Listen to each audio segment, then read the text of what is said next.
ꯃꯌꯥꯝꯕꯨ ꯑꯍꯟꯅꯃꯛꯇꯗ ꯏꯀꯣꯛ ꯅꯣꯟꯅ ꯇꯔꯥꯝꯅ ꯑꯣꯛꯆꯔꯤ ꯑꯩꯈꯣꯏꯅ ꯉꯁꯤꯁꯨ ꯑꯃꯨꯛ ꯄꯨꯔꯒ ꯂꯥꯛꯆꯔꯤ ꯑꯩꯈꯣꯏꯅ ꯊꯥꯖꯔꯛꯄ ꯋꯥꯔꯤꯗ ꯅꯪꯅ ꯂꯣꯠꯈ꯭ꯔꯁꯨ ꯃꯉꯥꯁꯨꯕ ꯇꯥꯡꯀꯛ ꯍꯧꯖꯤꯛ ꯇꯥꯕꯤꯔꯁꯤ ꯅꯪꯅ ꯂꯣꯠꯈ꯭ꯔꯁꯨ ꯃꯉꯥꯁꯨꯕ ꯇꯥꯡꯀꯛ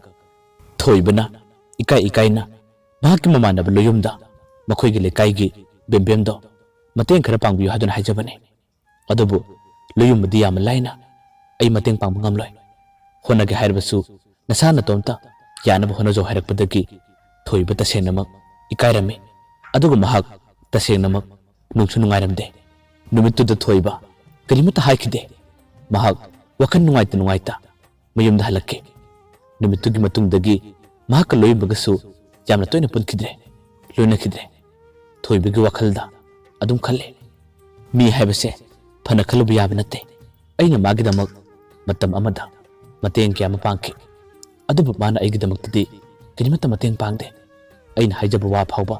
ꯊꯧꯁꯥꯕꯤꯗꯦ ꯍꯥꯏꯗꯨꯅ ꯊꯣꯏꯕꯒꯤ ꯋꯥꯈꯜꯗ ꯅꯨꯡꯉꯥꯏꯇꯕ ꯀꯌꯥ ꯑꯃ ꯑꯗꯨꯝ ꯈꯜꯂꯤ ꯑꯗꯨꯕꯨ ꯈꯜꯂꯤ ꯍꯥꯏꯗꯨꯅꯁꯨ ꯃꯥꯅ ꯊꯥꯖꯔꯨꯕ ꯃꯥꯅ ꯃꯇꯦꯡ ꯄꯥꯡꯖꯔꯨꯕ ꯃꯥꯒꯤ ꯅꯨꯡꯁꯤꯔꯕ ꯃꯔꯨꯞ ꯂꯣꯌꯨꯝꯕꯅꯗꯤ ꯀꯔꯤꯃꯠꯇ ꯊꯧꯁꯥ ꯋꯥꯁꯥꯗꯕꯅ ꯊꯣꯏꯕ ꯀꯔꯤ ꯍꯥꯏꯔꯨꯅꯤ ꯃꯥꯒꯤ ꯋꯥꯈꯜꯗ ꯌꯥꯝꯅ ꯆꯦꯠꯅ ꯈꯜꯂꯦ ꯅꯪꯒꯤꯁꯨ ꯅꯣꯡꯃꯗꯤ ꯃꯇꯝ ꯂꯥꯛꯀꯅꯤ ꯃꯇꯝ ꯑꯗꯨꯗ ꯑꯩꯅ ꯀꯩꯗꯧꯒꯦ ꯌꯦꯡꯉꯨ ꯍꯥꯏꯗꯨꯅꯗꯤ ꯊꯣꯏꯕꯒꯤ ꯋꯥꯈꯜꯗ ꯈꯟꯈꯤ ꯅꯨꯡꯉꯥꯏꯇꯕ ꯄꯦꯟꯗꯕ ꯀꯌꯥ ꯑꯗꯨꯅꯗꯤ ꯊꯣꯏꯕꯅ ꯅꯣꯡꯃ ꯂꯩꯃꯒ ꯎꯅꯕ ꯃꯇꯝꯗ ꯑꯁꯨꯝꯅ ꯍꯥꯏꯔꯝꯃꯤ ꯂꯩꯃ ꯂꯣꯌꯨꯝꯕꯁꯦ ꯈꯪꯗꯤ ꯈꯪꯅꯧ ꯑꯗꯨꯕꯨ ꯑꯩꯒꯤ ꯋꯥꯈꯜꯗꯗꯤ ꯅꯪꯒ ꯃꯥꯒ ꯈꯪꯅꯕꯗ ꯌꯥꯝꯅ ꯅꯛꯁꯤꯟꯅ ꯂꯣꯏꯅꯕꯗꯣ ꯑꯩꯗꯤ ꯄꯥꯝꯗꯦ ꯂꯣꯌꯨꯝꯕꯁꯦ ꯍꯟꯗꯛꯇꯤ ꯃꯑꯣꯡ ꯑꯃ ꯇꯧꯕꯅꯦ ꯑꯗꯨꯅ ꯂꯣꯏꯅꯕ ꯃꯇꯝꯗ ꯈꯔ ꯆꯦꯛꯁꯤꯟꯅꯗꯤ ꯂꯣꯏꯅꯍꯟꯅꯤꯡꯉꯤ ꯍꯥꯏꯗꯨꯅ ꯊꯣꯏꯕꯅ ꯐꯖꯅ ꯍꯥꯏꯔꯝꯃꯤ ꯑꯗꯨꯕꯨ ꯂꯣꯌꯨꯝꯕꯅ ꯍꯥꯟꯅ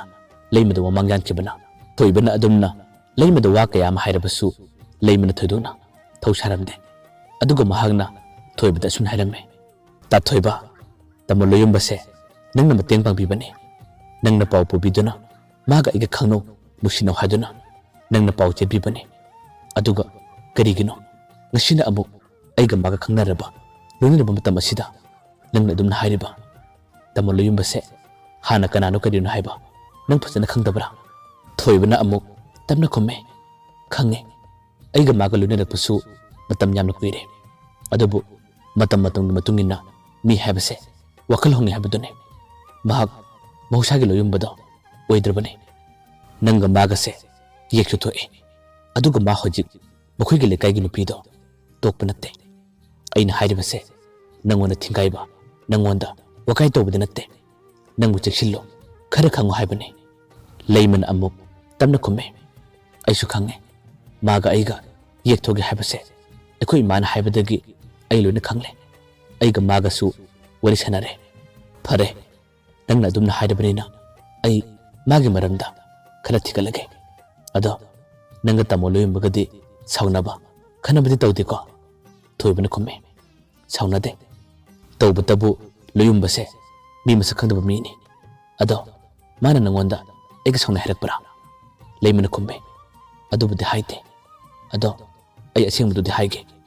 ꯃꯥꯅ ꯍꯥꯏꯕꯗꯗꯤ ꯅꯪꯅ ꯍꯥꯏꯕ ꯋꯥꯁꯦ ꯊꯥꯖꯒꯅꯨ ꯍꯥꯏꯔꯛꯏ ꯃꯇꯝ ꯑꯗꯨꯗ ꯊꯣꯏꯕꯅ ꯈꯨꯝꯃꯦ ꯂꯩꯃ ꯅꯪꯁꯤ ꯌꯥꯝꯅ ꯄꯪꯉꯦ ꯑꯩ ꯑꯁꯦꯡꯕꯗꯣ ꯂꯣꯏꯅ ꯍꯥꯏꯒꯦ ꯍꯧꯖꯤꯛꯇꯤ ꯑꯩꯒ ꯃꯥꯒ ꯐꯖꯅ ꯄꯨꯜꯂꯦ ꯑꯗꯨꯒ ꯑꯩꯁꯦ ꯃꯈꯣꯏꯔꯣꯝꯗꯁꯨ ꯌꯥꯝꯅ ꯇꯣꯏꯅ ꯆꯠꯂꯤ ꯑꯗꯨꯅ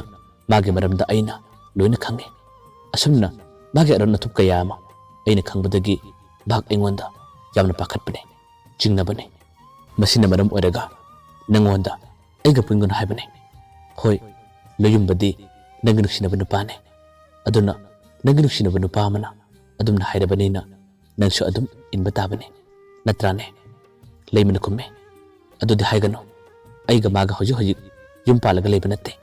ꯀꯩꯗꯧꯕꯒꯤ ꯇꯥꯊꯣꯏꯕꯅ ꯍꯥꯏꯕ ꯋꯥꯗ ꯑꯩꯅ ꯌꯥꯔꯣꯏꯗ꯭ꯔꯤꯕ ꯑꯩꯅ ꯊꯥꯖꯔꯣꯏꯗ꯭ꯔꯤꯕ ꯑꯗꯣ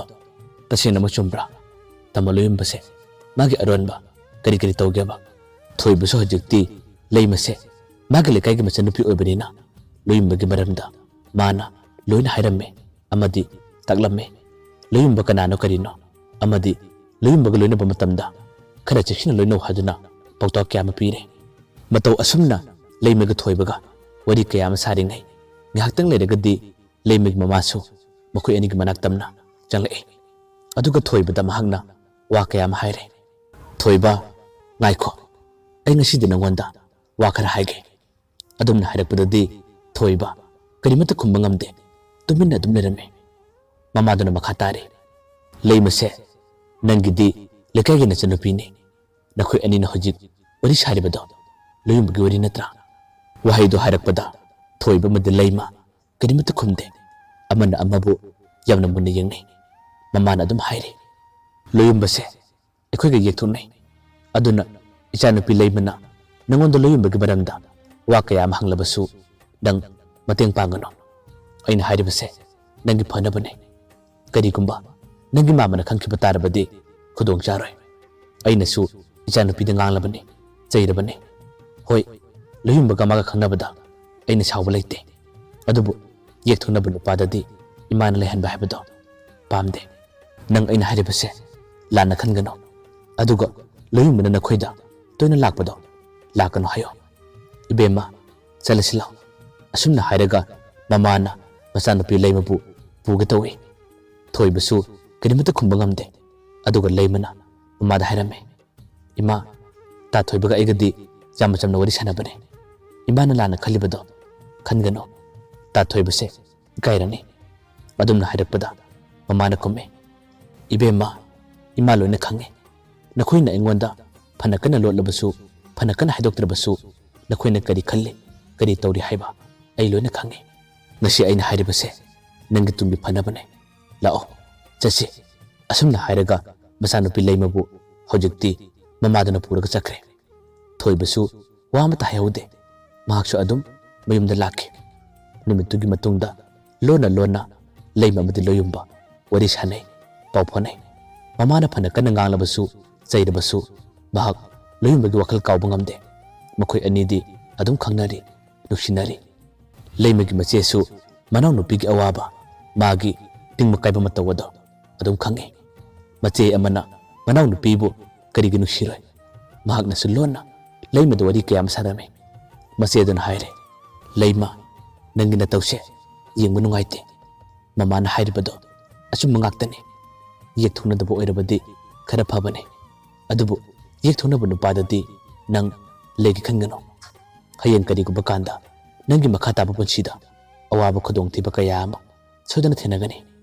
mamana hairibase nangi phanabane nangna chak chaba yadaba nanga lon kapado aisu yengba ngamde nang adumna tawgano asumna maceduna manaw nupibu phajana themduna wa kayam haije adubu leimadi loyumbabu magi ahanbu nusikiba nupa oibana kawba ngamde mana khanjariba loyumbagi damakta chaba thakpa yadaba kayase loyumbadadi thoina hena phawba natte loyumbadi leimaga wari sanadaba paw phanadaba matamdana magi lekaigi nupi aduga lona wari sanai paw phanai leimatana asomda magi damak chakjabane wajabane loyumbanadi mabu thoina hena khanba natte mataw asumna leimagi mache amadi mama khoina phanakana thinglabasu leimana loyumbabu nusijakiba henbana nongmadi loyumba amadi leima makhoigi lekai adugi yum amada lona unakhi nuthingi pung aniram taba daidani numittudi leimagi mapasu yu khara ngauraga mayumda halae masanupi leimagi maramda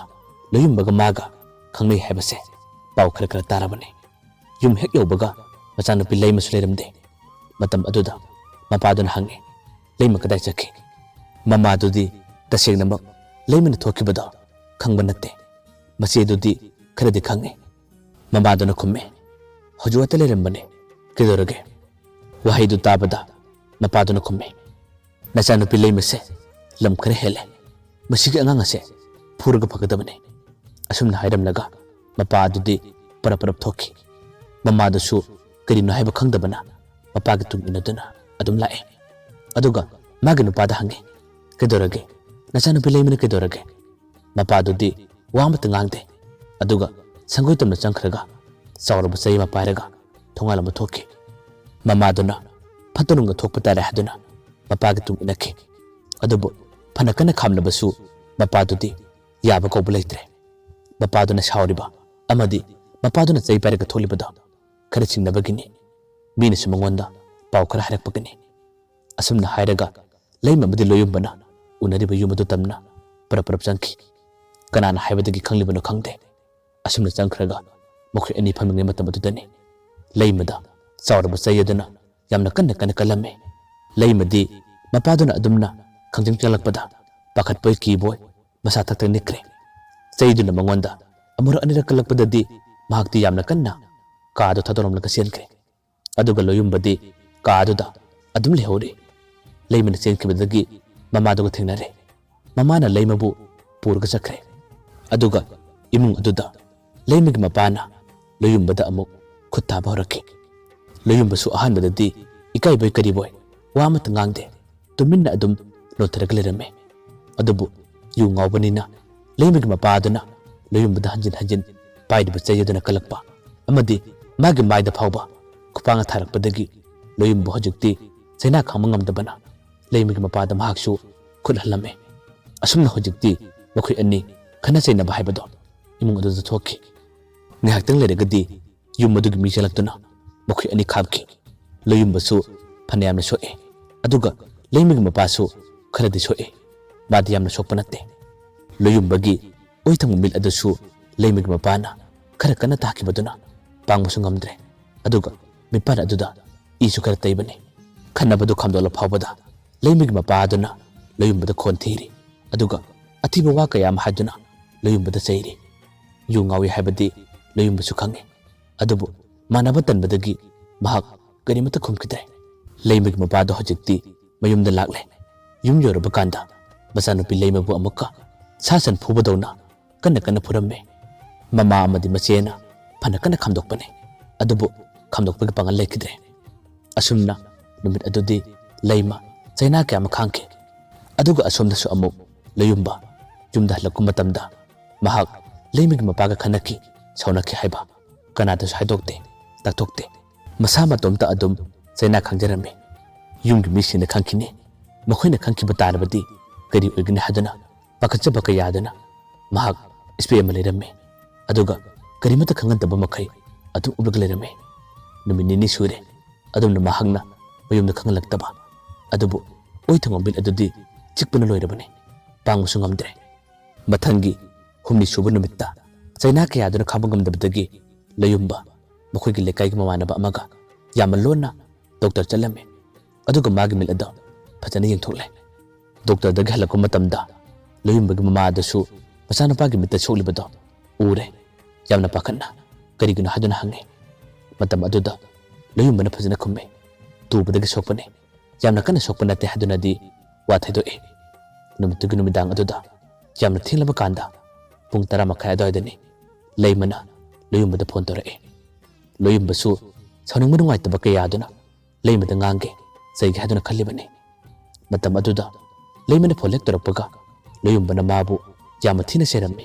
ngalame leimasu kablaga loyumbada phajana hajarame leimana hai nahan gi thodok aduda ekoi pabungna aibu yamna thina phurame aduga dakom singdo hojuk phaba phatre ado ai nang unaba pame ekoi animak chen khrasi leimada tasena mak loyumbada phoki mahaki mapaga loyumbaga khotone haba karimata khangki banate leimana amakasu makatare nang ibnu sidraba aina nomni ni se yamna wana sena khangbada nangdi imanabi singdasu karimata paw harakte nang ibnu sidaba male adumna harakpadadi loyumbadi sauning boy kari oi nuside nangna khajiktang awaba phangba sena khangba matamdadi aibu nisilakte haduna saure aduga aina asomda mit kairiba aigi mit namana pangmangam dibase nangdi karimata khangdabra nisingdabra wahaidu hairakku matamda leimada tasena makhangdabana leimana khumme tamo nangga dorage nahangi thodoktuda ekoi pabunga nanga khanabra khuthanabra aida tasena makhangdabane asingmani tamo aida tasena makhangdabane wahaiduna loyumbabu amuk hena chawhalame loyumbana khumme nangdi khangloye nangdi aina solaga taba aina siga leira phawada nangdi karimata khangdaba natte nangi napabung aduna aibu halaga thalamda phawada nangdi khangde haduna tumli legadaba nupini yare khangle ngasi haba numittagi nang engwanda karimata paw pharakano loyumbana adumna yamna chauna ꯂꯩꯃꯗ ꯆꯩꯕ ꯊꯥꯡꯕ ꯀꯌꯥ ꯑꯃ ꯇꯧꯕꯗ ꯂꯩꯃꯗꯤ ꯀꯞꯂꯒ ꯂꯣꯌꯨꯝꯕꯗ ꯐꯖꯅ ꯍꯥꯏꯖꯩ ꯇꯥꯃꯣ ꯑꯩ ꯇꯁꯦꯡꯅ ꯈꯪꯗꯕꯅꯦ ꯅꯪ ꯑꯩꯉꯣꯟꯗ ꯁꯥꯎꯕ꯭ꯔꯥ ꯑꯩꯕꯨ ꯑꯃꯨꯛꯇ ꯉꯥꯛꯄꯤꯌꯨ ꯇꯥꯃꯣ ꯅꯪ ꯑꯩꯉꯣꯟꯗ ꯀꯥꯏꯅꯔꯁꯤ ꯄꯥꯎ ꯐꯥꯎꯅꯒꯨꯝꯁꯤ ꯍꯥꯏꯕꯗꯨꯗꯤ ꯍꯥꯏꯒꯅꯨ ꯑꯩ ꯅꯪꯕꯨꯗꯤ ꯀꯥꯎꯕ ꯉꯝꯂꯣꯏ ꯑꯩ ꯅꯪꯒ ꯂꯥꯞꯅꯕ ꯉꯝꯂꯣꯏꯌꯦ ꯑꯁꯨꯝꯅ ꯀꯞꯂꯒ ꯄꯦꯟꯗꯕ ꯅꯨꯡꯉꯥꯏꯇꯕ ꯀꯌꯥꯗꯨꯅ ꯂꯩꯃꯅ ꯂꯣꯌꯨꯝꯕꯗ ꯐꯖꯅ ꯍꯥꯏꯖꯩ ꯑꯗꯨꯕꯨ ꯂꯣꯌꯨꯝꯕꯗꯤ ꯃꯄꯥꯕꯨꯡ ꯃꯃꯥꯒ ꯈꯟꯅꯈꯤꯕꯗ ꯂꯩꯃꯅ ꯈꯪꯗꯦ ꯍꯥꯏꯕꯗꯨꯗꯅꯤ ꯍꯦꯟꯅ ꯁꯥꯎꯈꯤꯕ ꯍꯦꯟꯅ ꯄꯦꯟꯗꯕ ꯅꯨꯡꯉꯥꯏꯇꯕ ꯀꯌꯥ ꯑꯃ ꯐꯥꯎꯈꯤꯕ ꯂꯩꯃꯅ ꯀꯞꯆꯩ ꯅꯨꯡꯉꯥꯏꯇꯦ ꯍꯥꯏꯗꯨꯅ ꯄꯦꯟꯗꯕ ꯋꯥ ꯀꯌꯥ ꯑꯃ ꯍꯥꯏꯔꯕꯁꯨ ꯂꯣꯌꯨꯝꯕꯅꯗꯤ ꯀꯩꯁꯨꯝ ꯊꯧꯁꯥꯈꯤꯗ꯭ꯔꯦ ꯑꯗꯨꯝ ꯇꯥꯈꯤꯗ꯭ꯔꯦ ꯅꯨꯃꯤꯠꯇꯨꯅꯁꯨ ꯃꯈꯣꯏ ꯑꯅꯤꯒꯤ ꯑꯣꯏꯅꯗꯤ ꯋꯥꯔꯤ ꯁꯥꯟꯅꯕ ꯄꯥꯎ ꯐꯥꯎꯅꯕꯁꯨ ꯑꯔꯣꯏꯕ ꯑꯣꯏꯈꯤ ꯅꯨꯃꯤꯠꯇꯨꯒꯤ ꯅꯣꯡꯉꯥꯟꯕꯗ ꯂꯩꯃ ꯂꯩꯐꯝ ꯆꯥꯐꯝ ꯈꯪꯗꯕꯅ ꯃꯈꯣꯏꯒꯤ ꯂꯩꯀꯥꯏꯒꯤ ꯊꯣꯏꯕꯒꯤ ꯃꯅꯥꯛꯇ ꯂꯥꯛꯑꯦ ꯑꯗꯨꯒ ꯌꯥꯝꯅ ꯂꯣꯟꯅ ꯊꯣꯏꯕꯗ ꯋꯥꯔꯤ ꯀꯌꯥ ꯑꯃ ꯇꯝꯃꯦ ꯂꯣꯌꯨꯝꯕꯅ ꯃꯉꯣꯟꯗ ꯋꯥꯔꯧꯈꯤꯕ ꯁꯥꯎꯈꯤꯕ ꯅꯨꯡꯉꯥꯏꯇꯕ ꯀꯌꯥꯗꯣ ꯑꯃꯨꯛꯀ ꯊꯦꯝꯕꯤꯌꯨ ꯍꯥꯏꯗꯨꯅ ꯊꯣꯏꯕꯗꯁꯨ ꯋꯥꯔꯤ ꯀꯌꯥ ꯑꯃ ꯁꯥꯔꯝꯃꯦ ꯑꯗꯨꯒ ꯃꯈꯣꯏꯒꯤ ꯂꯩꯀꯥꯏꯒꯤ ꯃꯃꯥꯟꯅꯕꯤ ꯀꯌꯥꯗꯁꯨ ꯂꯣꯌꯨꯝꯕꯕꯨ ꯊꯦꯝꯕꯤꯌꯨ ꯃꯥ ꯑꯩꯉꯣꯟꯗ ꯁꯥꯎꯈ꯭ꯔꯦ ꯃꯥ ꯑꯩꯉꯣꯟꯗ ꯋꯥꯔꯧꯈ꯭ꯔꯦ ꯍꯥꯏꯗꯨꯅ ꯄꯥꯎ ꯀꯌꯥ ꯑꯃ ꯆꯦꯜꯂꯤ ꯄꯥꯎ ꯆꯦꯜꯂꯕꯁꯨ ꯃꯈꯣꯏꯅ ꯐꯅ ꯀꯟꯅ ꯍꯥꯏꯔꯕꯁꯨ ꯀꯔꯤꯃꯠꯇ ꯎꯄꯥꯏ ꯂꯩꯇ꯭ꯔꯦ ꯍꯧꯖꯤꯛꯇꯤ ꯂꯩꯃꯕꯗꯤ ꯂꯣꯌꯨꯝꯕ ꯂꯥꯞꯅꯕꯒꯤ ꯐꯤꯕꯝꯗ ꯂꯥꯛꯂꯦ ꯅꯨꯃꯤꯠ 10ꯅꯤꯔꯣꯝ ꯂꯩꯔꯒ ꯉꯁꯤꯗꯤ ꯂꯣꯌꯨꯝꯕ ꯃꯈꯣꯏꯒꯤ ꯂꯩꯀꯥꯏꯒꯤ ꯃꯥꯒ ꯍꯥꯟꯅ ꯅꯨꯡꯁꯤꯅꯔꯝꯕ ꯈꯪꯅꯔꯝꯕ ꯅꯨꯄꯤ ꯑꯗꯣ ꯑꯗꯨꯝ ꯆꯦꯟꯈ꯭ꯔꯦ ꯃꯌꯥꯝꯕꯨ ꯑꯔꯣꯏꯕꯗ ꯑꯃꯨꯛ ꯍꯟꯅ ꯈꯨꯔꯨꯝꯖꯔꯤ ꯃꯊꯪꯒꯤ ꯇꯥꯡꯀꯛꯇ ꯋꯥꯔꯤꯁꯤꯅ ꯀꯔꯤ ꯊꯣꯛꯂꯒꯕ ꯍꯥꯏꯕꯗꯣ ꯃꯌꯥꯝ ꯄꯨꯟꯅ ꯉꯥꯏꯃꯤꯟꯅꯔꯁꯤ